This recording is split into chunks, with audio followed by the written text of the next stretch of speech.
Et bonjour à tous les otaku, une petite vidéo de début de semaine pour vous présenter toute... Voilà, ça s'appelle le timing.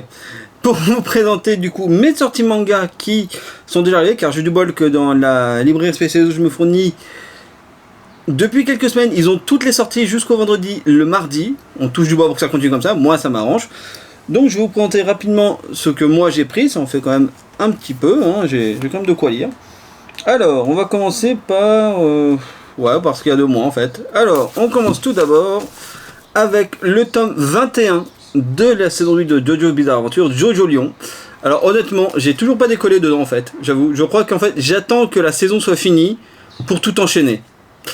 Et ce qui me fait flipper, c'est qu'au Japon, on a dépassé la saison 7, qui faisait 24 volumes. Donc je vais m'y remettre très prochainement, c'est sûr. Hein, donc voilà, advienne que pourra. Hein. Et je suis très curieux de savoir ce que nous fera Hiro... Merde, je vais dire une connerie. Hiro quoi? Bah non, j'ai bon. Ce que va nous faire Hiro Araki après avoir fini cette saison. Est-ce qu'il y aura une saison 9 ou pas? À mon avis, je pense que oui, vu comment ça cartonne. Ensuite, nous avons chez Kazé le dernier tome de Platinum End. Et je dois avouer que la couverture est quand même putain sacrément jolie.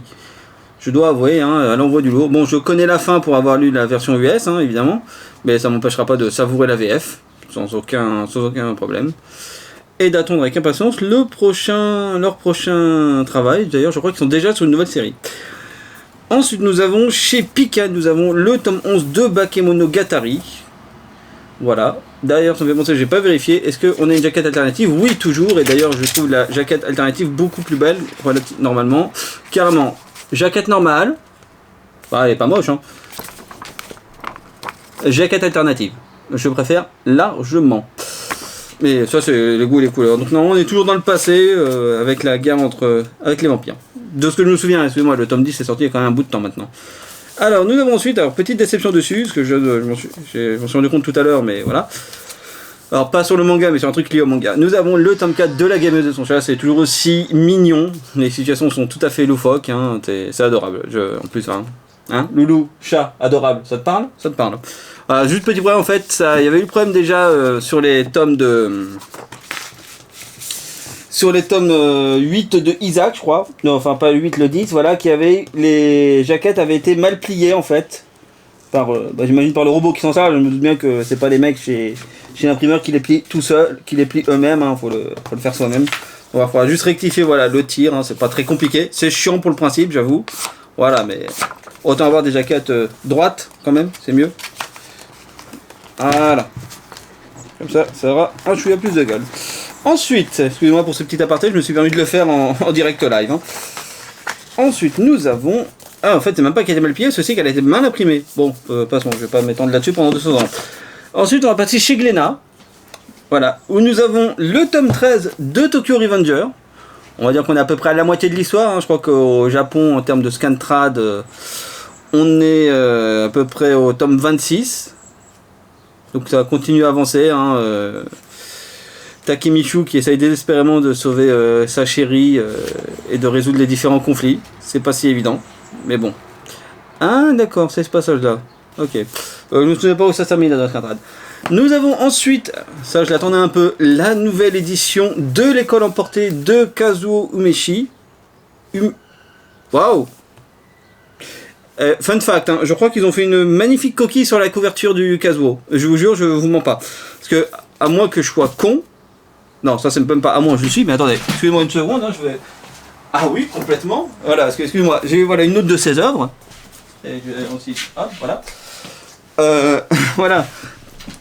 Normalement, l'auteur s'appelle Kazuo Umezu, U-M-Z-U. Alors, à moins que je sois devenu complètement con et dyslexique, il y a marqué Kazuo Umez, U-M-E, 2-Z. Je vous mens pas, hein, pour la peine. Alors, je sais pas si vous le voyez, mais voilà. Alors que normalement, voilà. C'est ça. Alors, digression mise à part. Alors, c'est pas une nouveauté. Oui et non. C'est une nouveauté dans le sens du format, parce que l'école où on l'avait déjà eu il y a quelques années. Si je vous dis pas de merde, c'était il y a très longtemps. C'était en 2004, et c'était en fait au format comme ça, c'était au format Bunko, c'est-à-dire le format poche. Maintenant, on a un format, voilà, qui ressemble, voilà, au format classique qu'on a à présent. Donc normalement, c'est la même répartition. J'imagine qu'ils ont certainement revu la traduction. Et le truc qui est bien, par contre, aussi, du coup, c'est que ça va être des tomes relativement épais, en fait. Ils font facilement 300 pages normalement. Voilà, 350. Voilà. Côté Glénat, je vous ai fait le fun fact. Je vais vous garder le meilleur pour la fin, évidemment, vous inquiétez pas. Nous avons ensuite le tome 2 de la légende de l'immortel Chandrahas. Donc, toujours 4 de... Ça ressemble un peu à Ebel Blood dans le fond, d'ailleurs, en fait, je suis en train de me dire.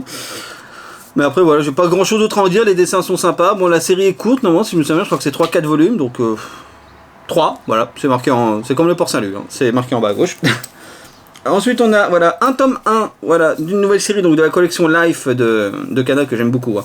Voilà, Entre les lignes, qui normalement doit parler, je crois, du deuil, enfin de surmonter le deuil, si je me souviens bien de ce que j'avais lu. Donc je verrai quand je le lirai sûrement dans la soirée.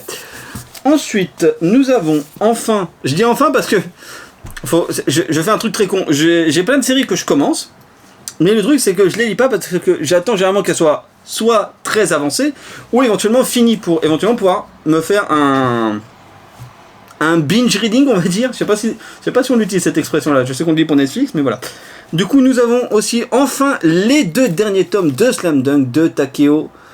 Putain, et je vais réussir au moins une fois dans cette vidéo à dire un nom proprement. Et en plus j'avais bon voilà de Takehiko Inoue, voilà, qui nous a régalé avant déjà du fabuleux Vagabond et de Réal. D'ailleurs, hein, si vous passez par là, la suite de Vagabond, s'il vous plaît, ça fait 5 ans qu'on attend.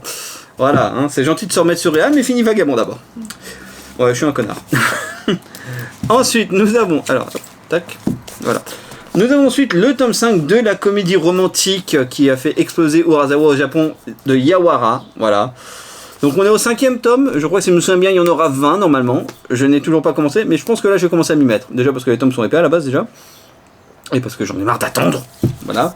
Nous avons ensuite, attention, on commence avec une petite masterclass là aussi. Faut vraiment que j'arrête d'utiliser ce terme moi des fois. Le tome 11 de l'Attaque des Titans, édition colossale, voilà. Ah, excusez-moi mais cette odeur de neuf. C'est presque aussi bon que... Hein, non, j'ai rien de politiquement correct en fait qui me vient pour faire une vanne là-dessus. Mais voilà, bon, bah, j'ai rien à dire là-dessus hein, parce que je pense que tous ceux qui font la série d'Attaque des Titans, que ce soit cette édition-là ou l'autre, hein, je pense que vous avez dans tous les cas lu les scans. Voilà, les scans Simultrad. Voilà, donc j'ai rien à dire dessus. Hein. L'édition est magnifique. Elle pèse 1 tonne, hein, doit peser. Je crois qu'elle pèse plus aucune bouteille de coca de 2 litres. Hein. J'abuse, mais pas long au final. Et attention, voilà, je pense l'un des titres, l'un des mangas les plus attendus depuis. C'est quand qu'il l'avait annoncé? Il y a au moins peut-être 5-6 mois.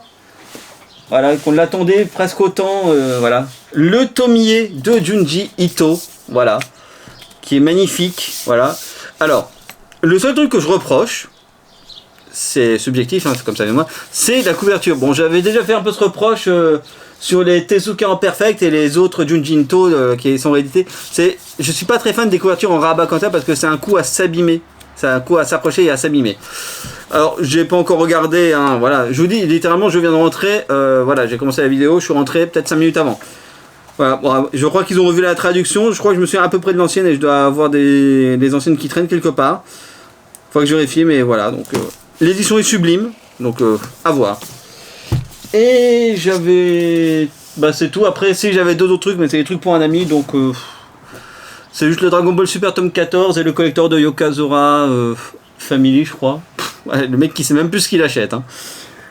Voilà, donc ça c'était la petite vidéo de présentation. Je ferai sûrement une vidéo de review, de présentation d'un manga dans la semaine. Donc voilà. Et ben, je vous souhaite à tous une bonne lecture et je vous dis à une prochaine fois. A plus et otaku.